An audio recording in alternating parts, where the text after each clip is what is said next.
பெரியார் அப்படின்னு அழைக்கப்படுகிற ஈவேரா.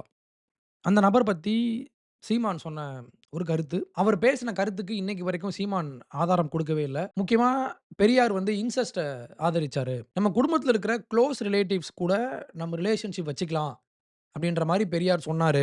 அந்த எக்ஸாக்ட் வேர்ட்ஸ்க்கு இன்னைக்கு வரைக்கும் சீமானோ, அவருடைய ஆதரவாளர்களோ நம்பத்தகுந்த ஒரு ஆதாரத்த இன்னைக்கு வரைக்கும் குடுக்கல. இவங்க இப்படி சொன்ன உடனே தமிழ்நாடு முழுக்க சீமான் மேல 60 கேஸ் போட்டுருக்காங்க. பெரியார் அப்படிலாம் பேசவே இல்ல.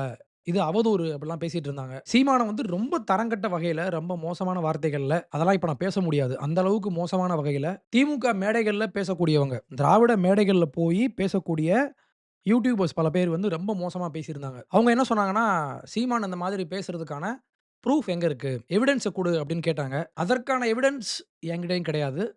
ஆனா, பெரியார் என்று அழைக்கப்படுகிற ஈவேரா, இத விடவும் மோசமான பல விஷயங்கள் பேசியிருக்காரு. அந்த ஆளு பேசுனதெல்லாம் நீங்க பார்த்தீங்கன்னா, உண்மையாகவே நான் தம்ப்நெயில்ல வச்ச மாதிரி, அவர் ஒரு தமிழின விரோதி அப்படின்ற அந்த முடிவுக்கு தான் நீங்களும் வருவீங்க. நான் ஏன்னு சொல்றேன். ஈவேராவ வந்து பல ஆங்கிள்ல எல்லாரும் விமர்சனம் பண்ணுவாங்க. அவர் பேசின ஃபெமினிசம், அவர் ஆதரிச்ச கம்யூனிசம், அவர் பேசின பல மோசமான இடதுசாரி கருத்துக்கள்லாம் நெறைய இருக்கு. அவர் பேசின கருத்துக்கள வந்து பிஜேபி, ஆர்எஸ்எஸ் அந்த மாதிரியான இந்துத்துவா ஃபார் ரைட் குரூப்ஸ் இருக்காங்கல்ல, அவங்க ஒரு பக்கம் எதிர்ப்பாங்க. இன்னொரு பக்கம் பார்த்தீங்கன்னா, தமிழ் தேசியம் பேசுறவங்க. அவங்க வந்து தமிழ் தேசியம் அப்படின்ற ஒரு அடையாளத்துக்கு இவர் வந்து எதிரா இருந்தாரு. திராவிடம் அப்படின்னு ஒரு இல்லாத ஒரு அடையாளத்த நமக்கு காமிச்சு, தமிழ் அடையாளத்த இவரு மறைச்சாரு அப்படின்ற ஒரு பெரிய குற்றச்சாட்டு உண்டு.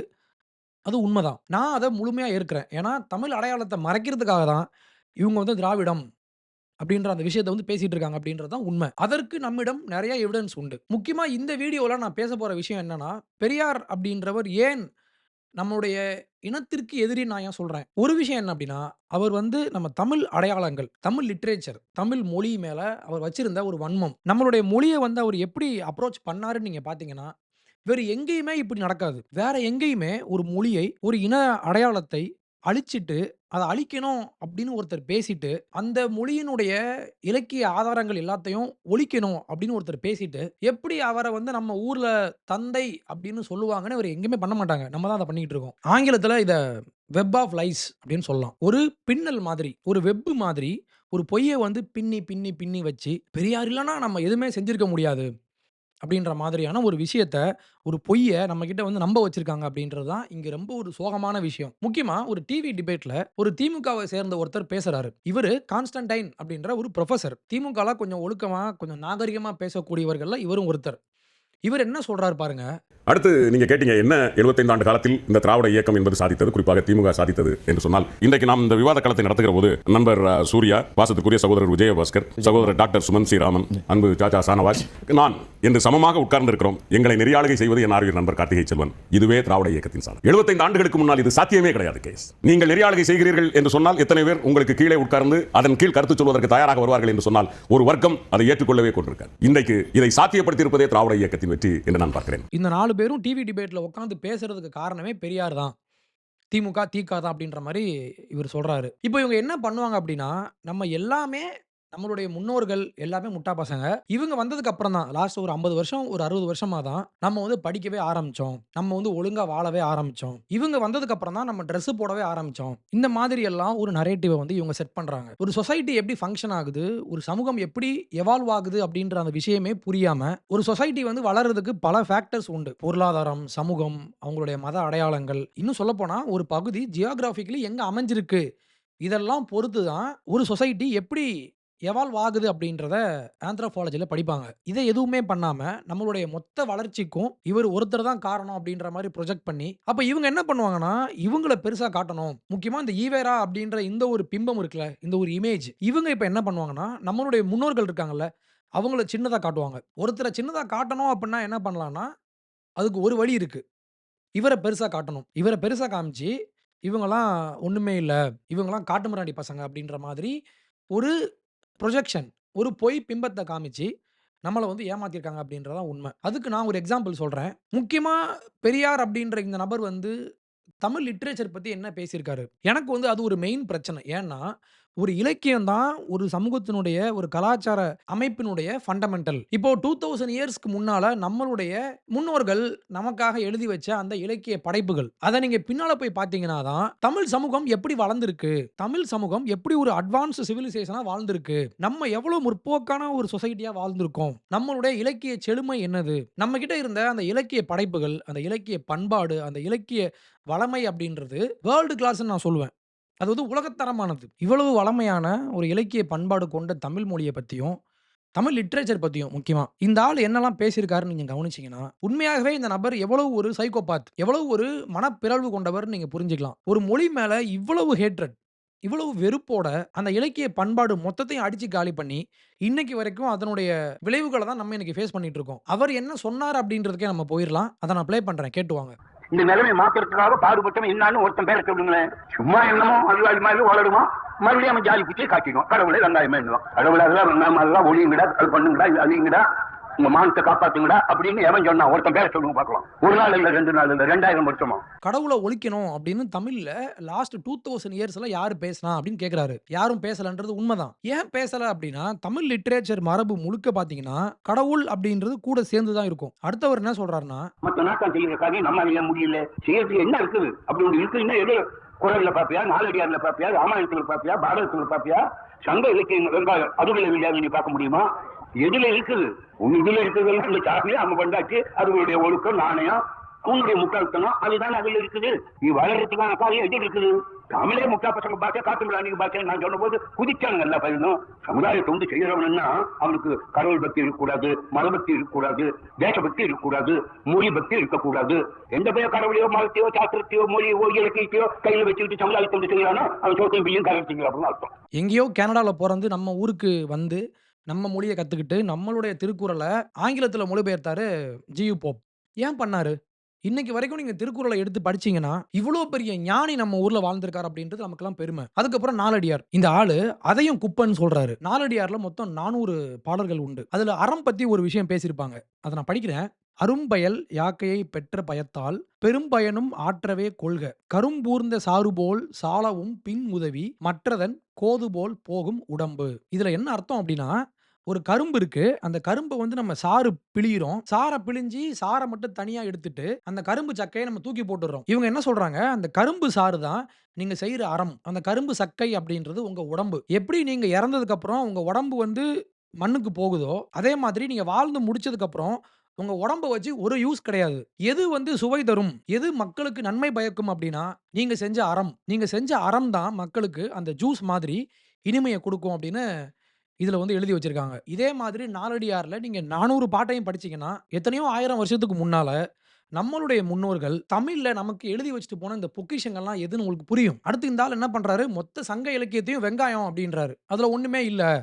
அதெல்லாம் குப்பை அப்படின்னு சொல்றாரு. எனக்கு என்ன வருத்தம் அப்படின்னா, நம்ம தமிழ்நாட்டுல உட்கார்ந்துகிட்டு நம்ம ஆளுங்க யாருமே தமிழ் லிட்டரேச்சர படிக்கிறதே கிடையாது. நீங்க சங்க இலக்கியம்லாம் படிக்காம இந்த ஊர்ல வாழ்றதே வேஸ்ட்டுன்னு நான் சொல்லுவேன். ஏன்னா, ஒரு மொழியினுடைய அடையாளம், ஒரு கலாச்சாரத்தினுடைய அடையாளம், நம்மோ தமிழ் இனம் அப்படின்ற ஒரு இன அடையாளத்தோட வாழ்ந்துட்டு இருக்கோம் அப்படின்னா, அதனுடைய அடிப்படை கூறு என்ன அப்படின்னா, நம்ம முன்னோர்கள் நமக்கு வச்சுட்டு போன இலக்கியம். நம்ம இத படிக்காததுனால தான், நம்ம இதனுடைய அருமைய புரியாததுனால தான், இந்த மாதிரி தமிழ் இலக்கியத்தெல்லாம் குப்பை அப்படின்னு பேசிட்டு, இந்த ஆள வந்து நம்ம தந்தைன்னு பேசிட்டு இருக்கோம். எனக்கு இன்னொரு பாட்டு ரொம்ப பிடிக்கும். "இன்று கொல் அன்று கொல் என்று கொல் என்னாது பின்றையே நின்றது கூற்றமென்றெண்ணி ஒருவுமின் தீயவை ஒல்லும் வகையால் மருவுமின் மாண்டார் அறம்." சாவு இன்னைக்கு வருமா? நாளைக்கு வருமா?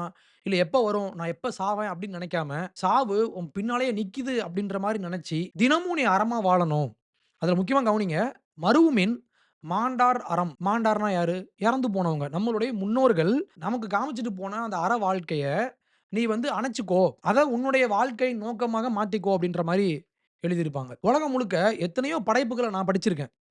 உலகம் முழுக்க இருந்து. ஆனா, நீங்க சொல்லுங்க, இந்த மாதிரி ஒரு அறம், நம்ம வாழ்க்கைய வந்து எப்படி அமைச்சுக்கணும் அப்படின்றத, இத விட யார் நமக்கு பெட்டரா சொல்ல முடியும்? என்னைக்குனாலும் ஒரு நாள் சாவ தான் போறோம். நம்ம எப்பனாலும் சாவலாம் அப்படின்ற அந்த நெனப்போட அறமான வாழ்க்கைய வாழு. இதுதான் நாலடியார். இந்த கருத்துக்கள போய் இந்த ஆள் வந்து பிற்போக்குன்னு சொல்றாரு. ஏன்னா, இந்த ஆளுங்களுக்கெல்லாம் எப்படின்னா, ஒழுக்கமான வாழ்க்கையே தேவை கிடையாது. பெண்கள் பத்தியும், பெண்ணியம் பத்தியும் பெரியார் பேசின பல கருத்துக்கள். Enjoyment without responsibility. பொறுப்பே எடுத்துக்காத. போறியா? என்ஜாய் பண்றியா? வந்துரு. அவ்வளோதான். இந்த கேள்விய வந்து வீரமணி கிட்ட கேட்குறாங்க. வீரமணி சொல்றாரு இத. பெரியார் வந்து குழந்தைகள் பத்தி கவலைப்பட்டாரா? நமக்கு பின்னால நம்மளுடைய கருத்துக்கள பின்னால கொண்டு போறதுக்கு, நம்மளுடைய ஃபியூச்சர் ஜெனரேஷன் பத்தி அவர் கவலைப்பட்டாரா? அப்படின்ற கேள்விக்கு அவர் இப்படி சொல்றாரு. பெரியார் அப்படிலாம் கவலைப்படலங்க. அவர் வந்து குழந்தைகள் பத்திலாம் கவலைப்படவே இல்ல. அத ஒரு பர்டனா வந்து தூக்கி நான் ஏன் வைக்கணும் அப்படின்னு நெனச்சாரு. அப்படின்னு சொல்லும்போது தான் இப்படி சொல்றாரு. பெரியாருக்கு தனக்கு குழந்தைகள் இல்ல அப்படிங்கிற கவலை இருந்ததா? தனக்கு பிறகு ஒரு வாரிசு இல்ல அப்படிங்கிற ஏக்கம் எப்போதாவது தென்பட்டு இருக்கிறதா? அவருக்கு ஒன்றும் தனிப்பட்ட பாசம் அந்த பிள்ளை பேர குழந்தை அது இதுன்னு அதை வந்தா என்ன எப்படி இருக்கீங்க என்ன அப்படின்னு கேட்பாரு. அவ்வளவுதான். அதோட ஐயா சொல்லுவார், பாசத்துக்காக மனுஷன் புள்ள பெற்றுக்கணும்னு அவசியம் என்ன இருக்கு? என்ஜாய்மெண்ட் விதவுட் ரெஸ்பான்சிபிலிட்டிங்கிற வார்த்தையை பயன்படுத்தினார் ஐயா இங்கிலீஷ்லேயே. Enjoyment without responsibility. நான் மகிழ்ச்சி அடையிறேன், அதுக்காக நான் தூக்கி பண்ண வேண்டிய அவசியம் இல்லையா, அவன் போனா போயிட்டு போறான் அப்படின்னு நினைப்பாரு. ஸோ இந்த குரூப் வந்து குடும்பத்தை அழிக்க வந்த குரூப். குடும்ப அமைப்ப அழிச்சு, ஒழுக்கமான வாழ்க்கை, ஒரு அறமான வாழ்க்கைக்கு எதிரான கருத்துக்கள் கொண்டவங்க தான் இவங்க எல்லாருமே. நாலடியார் மேல இவங்களுக்கு என்ன கோவம்னா, அது அறத்த பத்தி பேசுது. ஒழுக்கத்த பத்தி பேசுது. அப்ப ஈவேராக்கு தமிழ் மேல என்ன கோவம் அப்டின்னா, அவர் சொல்றாரு, "தமிழ் லிட்டரேச்சர்ல இருந்து கடவுள பிரிங்க பார்க்கலாம்" அப்டின்னு கேட்கிறாரு. என்ன நீ தமிழ கடவுள்ல இருந்து பிரி பார்க்கலாம், உன்னுடைய மானத்தை பிரி பார்க்கலாம், எந்த இலக்கியத்தில் இருந்தாவது யார் இருக்கிறா? நமக்கு 2000 வருஷமா நமக்கு என்ன இருக்குது? பிரிக்க முடியாது. ஏன்னா, கடவுள், அறம், மதம் அப்டின்றது தமிழ் லிட்டரேச்சர்னுடைய கோர். உலகின் எல்லா லிட்டரேச்சரும் நீங்க வந்து எடுத்துக்கிட்டாலும், மதம் தான் அதனுடைய அடிப்படையா இருக்கும். அதே மாரி ஈவேராவுடைய இன்னொரு முக்கியமான ஒரு அசம்ப்ஷன் என்ன அப்டின்னா, 2000 இயர்ஸ்க்கு முன்னால ஒருத்தன் வாழ்ந்துட்டான் அப்டின்னா, அவன் முட்டாள், அவன் பிற்போக்குவாதி, அவனுக்கு ஒண்ணுமே தெரியாது அப்டின்ற அந்த ஒரு பிரிமைஸ்ல இருந்து தான் இவர் ஆரம்பிக்கிறாரு. வள்ளுவன், நாலடியார், வெங்காயம், அவன் இவன் கல்பன் இவனுங்கெல்லாம் இருக்கானே தவிர, காட்டுமிராண்டி காலத்தில் உண்டானவன், காட்டுமிராண்டி கருத்தை விளக்குனவன், இன்னைக்கு வந்தவன் அவன். இன்றைய நிலைமை பற்றி, நாளைக்கு நாம நடந்து கொள்ள வேண்டிய முறையை பற்றி, இன்னும் உலகம் மாறுறது எப்படி ஆடும்னு அதுக்கு தகுந்தபடி நம்ம திருத்திக்கிறத பற்றி நமக்கு எந்த இலக்கியம் இருக்குது? அடுத்து வள்ளுவர சொல்றாரு, இவர் வந்து பாப்பானுக்கு அண்ணன். அதாவது பிராமணர்களுக்கு அடிமையா இருந்தாராம். வள்ளுவர் எழுதின குறள்ல பல விஷயங்கள் மதம் சார்ந்து தான் இருக்கு. மத கருத்து ஒரு புத்தகத்துல இருக்கு அப்டின்னாலே, அவங்க வந்து பார்ப்பானுடைய அடிமை, பிராமணர்களுக்கு அடிமை, பிராமணர்களுக்கு அண்ணன். இவர் மொழிய சொல்லணும்னா. எவனுக்கு 2000 வருஷத்துக்கு முன்னால அறிவு இருந்துச்சுன்னு கேட்கிறாரு இந்த ஆளு. அப்ப இந்த ஆளுடைய கருத்து என்ன அப்டின்னா, 2000 வருஷத்துக்கு முன்னால ஒருத்தங்க வாழ்ந்துட்டாங்க அப்டின்னாலே, அவங்க வந்து முட்டா பசங்க. அவனுக்கு ஒண்ணும் தெரியாது. அப்டின்ற அந்த ஒரு அசம்ப்ஷன்ல இருந்து தான் இவரு மொத்த ஆர்குமென்ட்டுமே பில்ட் பண்றாரு. வள்ளுவன் எடுத்துக்கிட்டானா பாப்பானோட அண்ணன் அவன். அவனுக்கு மோட்சம் இல்லையா, நரகம் இல்லையா, பாப்பான் இல்லையா, வேதம் இல்லையா, எது இல்ல அவனுக்கு? அவன் எந்த கதையை விட்டான், எந்த கடவுளை விட்டான்? என்ன புள்ளை இல்லாதவன் உன் புள்ளைய வச்சுக்கிட்டு அழுகுறாங்கிற மாதிரி அவனோட குரலை வச்சுக்கிட்டு அழுகுறோம். ஏன் கடவுளை அவ்வளவு பூச்சி வச்சுட்டோம்? தொல்காப்பியத்தை எடுத்துக்கோ, நன்னூலை எடுத்துக்கோ, நெடுங்கணக்கு வெங்காய கணக்கு எடுத்துக்கோ, 400 புறல் 400 எடுத்துக்கோ, மதம் உட்கார்ந்து இருக்குல்ல. பட் உண்மை என்னன்னா, இவர் வந்து தமிழ் மேல இவ்ளோ கோவம் வர்றதுக்கான காரணம் என்னன்னா, கடவுள் அங்க இருக்காரு அப்டின்றது தான். ஆனா உண்மை என்ன தெரியுமா? நீங்க உலகம் முழுக்க போனீங்கன்னா, எந்த இடத்துக்கு போனாலும் சரி, அந்த இனம் ஒரு இடத்துல வாழ்ந்திருக்கு அப்டின்னா, அந்த இனத்தினுடைய அடையாளமா இருக்கிற அந்த மொழிய போய் பார்த்தீங்கன்னா, அந்த மொழியில நெறைய இலக்கியங்கள் இருக்கும். அந்த இலக்கிய படைப்புகள்லாம் நீங்க பார்த்தீங்கன்னா, எல்லா மொழியில இருக்கிற எல்லா இலக்கிய படைப்புகளுடைய அடிப்படை கூறு யாருன்னா, கடவுள், மதம், மத நம்பிக்கை அதுதான் அடிப்படையா இருக்கும். இவர் பேசுவாரு, நான் ஜெர்மனி போயிருக்கேன், இங்கிலாந்து போயிருக்கேன், அமெரிக்கா போயிருக்கேன், யூரோப் முழுக்க போயிட்டு வந்திருக்கேன். அவங்க எவ்வளவு அட்வான்ஸ்டா இருக்காங்க. நம்ம இன்னும் 2000 இயர்ஸ்க்கு முன்னால உள்ளவனே பிடிச்சு தொங்கிக்கிட்டு இருக்கோம் அப்டின்ற மாரி பேசுறாரு. ஆனா உண்மை என்ன தெரியுமா? இன்னைக்கும் வெஸ்டர்ன் லிட்டரேச்சர் மேற்கத்திய இலக்கியத்தினுடைய அடிப்படையாக கருதப்படுவது 2 புத்தகங்கள். ஹோமர் எழுதின இலியட், அதுக்கப்புறம் ஆடிசி. நான் உங்களுக்கு அத எடுத்து காட்டுறேன்.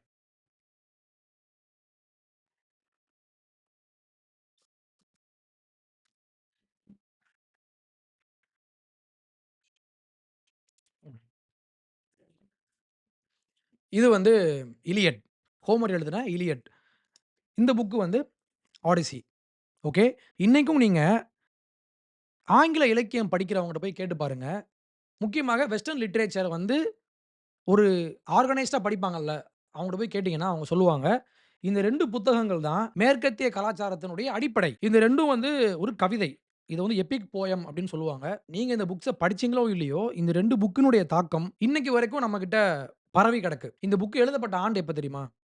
இது வந்து கிமு 1200. அப்போ 2200 ஆண்டுகளுக்கு முன்னால் நடந்த பல விஷயங்கள, அதுல உண்மையும், கற்பனையும் கலந்த பல விஷயங்கள் உண்டு. இப்ப இத ஹோமர் என்ன பண்றாரு, கிமு 800 அப்ப 2800 ஆண்டுகளுக்கு முன்னால இத வந்து தொகுத்து, இத ஒரு புத்தகமா கொண்டு வராங்க. இப்ப நீங்க இலியட்டையும், ஆடிஸையும் படிச்சீங்கன்னா, அதுல கதையே என்ன தெரியுமா? கடவுள் கிடையாது, கடவுள்கள். இந்த புக்ஸினுடைய முதல் பக்கத்துல ஆரம்பிச்சு, முழுக்க எல்லா இடத்துலயும் கிரேக்கத்துல அந்த காலத்துல வாழ்ந்த வாரியர்ஸ். இவங்க வாழ்க்கையினுடைய எல்லா இடத்துலயும், எல்லா முடிவுகள்லயும் கடவுள்கள் அப்டின்ற அந்த கேரக்டர்ஸ வந்து நெறச்சு வச்சிருப்பாங்க. கடவுள்களும், மதங்களும் தான் இந்த புக்கினுடைய அடிப்படையே. இப்போ ஒரு போருக்கு போறாங்க அப்டின்னா, அங்க ஏதாவது ஒரு பிரச்சனை வருதுன்னா, இவங்க பண்ற முதல் வேலை என்ன தெரியுமா? ஏதாவது ஒரு கடவுள கூப்பிடுவாங்க. அவர் என்ன சொல்லுவாரு? நீ எனக்கு வந்து இவ்வளவு காலமாட நீ எனக்கு பலியிடணும் அப்படின்னு கேட்பாங்க. இவங்க என்ன பண்ணுவாங்க, உடனே அங்க ஒரு ப்ராஃபட் இருப்பாரு. அவர்கிட்ட பேசி எப்படி இந்த கடவுளுடைய கோவத்த நம்ம தணிக்கலாம் அப்படின்ற மாரி இவங்க பேசுவாங்க.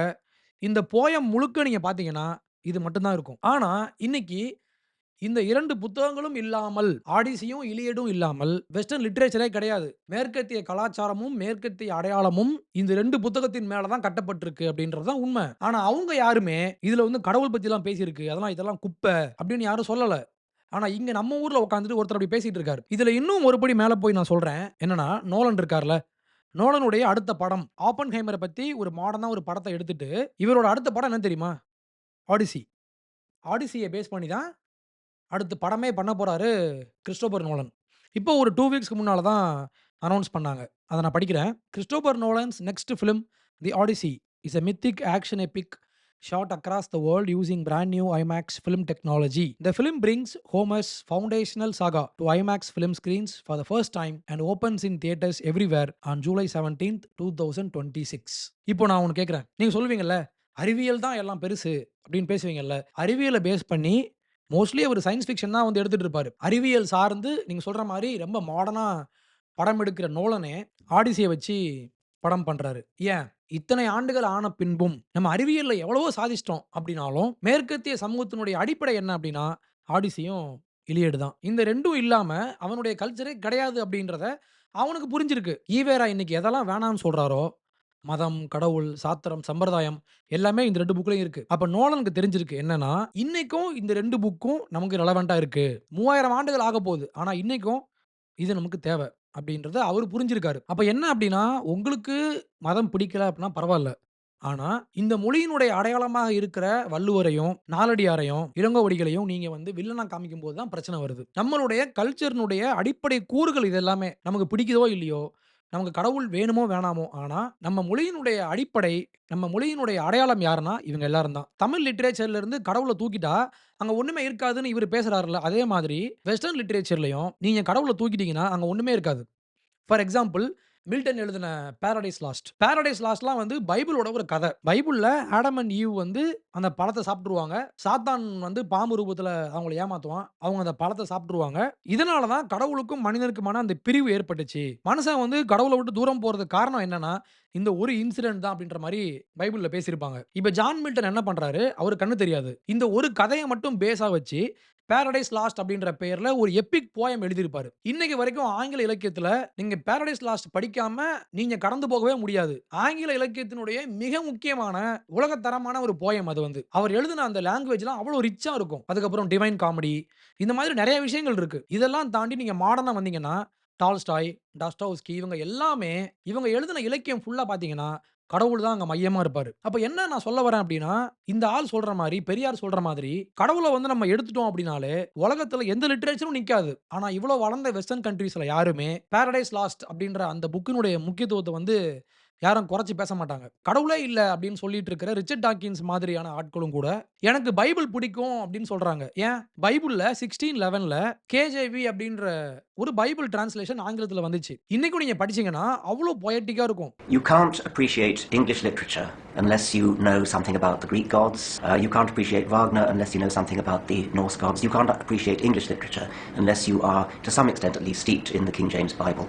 There are phrases that come from it. People don't realize they come from it. Proverbial phrases, phrases that make echoes in people's minds. They haunt our minds because we are a Christian culture. We come from a Christian culture. And not to know the King James Bible is to be, in some small way, barbarian. நீங்க எவ்வளவு ஒரு தூரமா இருக்கிற ஒரு தீவுக்கு நீங்க போனாலும், அங்க இருக்கிற ஒரு காட்டுவாசி கும்பல், அவங்களுக்குன்னு ஒரு மொழி இருக்கும், அவங்களுக்குன்னு ஒரு சடங்கு இருக்கும், அவங்களுக்குன்னு ஒரு லிட்டரேச்சர் இருக்கும். அதனுடைய அடிப்படை யாருன்னா, கடவுள் தான் இருப்பாரு அங்க. கடவுள நீங்க நீக்கிட்டீங்கன்னா, எந்த இலக்கியமும் நிக்காது. எந்த இலக்கியமும் இருக்காது. அதே மாரி நம்ம தமிழ் மொழியிலயும் நம்ம லிட்டரேச்சர் தான் நம்மளுடைய அடையாளம். நம்ம லிட்டரேச்சர் அப்படின்றது நம்மளுடைய வரலாறு, நம்மளுடைய ட்ரெடிஷன்ஸ், நம்ம மொழி இந்த மாரி எல்லாத்தையும் பேசுறது யாருன்னா, நம்மளுடைய இலக்கியங்கள். நம்ம லிட்டரேச்சர ஒருத்தன் குப்பன்னு பேசுறான்னா, அவன் தான் நம்மளுடைய முதல் எதிரி. எவன் ஒருவன் ஒரு மொழிய வெறுக்கிறானோ, எவன் ஒருவன் ஒரு மொழிய காட்டுமிராண்டி மொழி அப்படின்னு பேசுறானோ, எவன் ஒருவன் ஒரு மொழியினுடைய இலக்கிய வளமையை வந்து மட்டுப்படுத்துறானோ, அவன் தான் அந்த இனத்தினுடைய துரோகி அப்படின்றத நீங்க புரிஞ்சுக்கணும்.